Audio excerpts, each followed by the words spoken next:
સુરેન્દ્રસિંહ રાઠોડ, પૂર્વ પ્રમુખ અરવલ્લી જિલ્લા મંડપ ડેકોરેટર્સ એસોસિએશન. આજે વાર્ષિક જનરલ મિટિંગની અંદર અમે સૌએ એક પરિવારની જેમ બધા ભેગા થયા, સાથે મળ્યા અને એસોસિએશન કઈ રીતે મજબૂત બની શકે દરેક તાલુકા કક્ષાએ, જિલ્લા કક્ષાએ એની ચર્ચા વિચારણા કરી.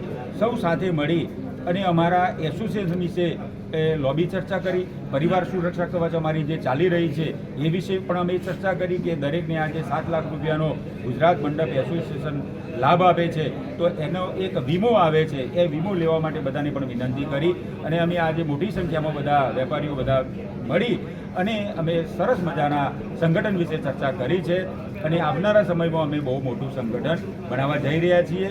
એટલે જેથી કરીને અમે અમારા ધંધાનો વિસ્તાર પણ કરી શકીએ, સારું કંઈક આપી શકીએ, એટલા માટે બધાએ ચર્ચા વિચારણા કરી.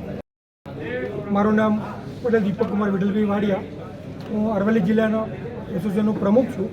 આજે અમારી ગત અરવલ્લી જિલ્લા એસોસિએશન મંડપ એસોસિએશનની જનરલ મિટિંગ અમે રાખેલી. એની અંદર અમારું સંગઠન મજબૂત કરવા માટે અને અમારા પીવાયસ કે સભ્યો જે અમારી પરિવાર સુરક્ષા યોજના ચાલે છે એને માહિતગાર કરવા માટે અને વાર્ષિક અમારા હિસાબ માટે અમે આ મિટિંગ રાખેલી. એમાં ઘણી સંખ્યામાં જે બધા અમારા મંડપ એસોસિએશનના ભાઈઓ આવ્યા છે અને અમારી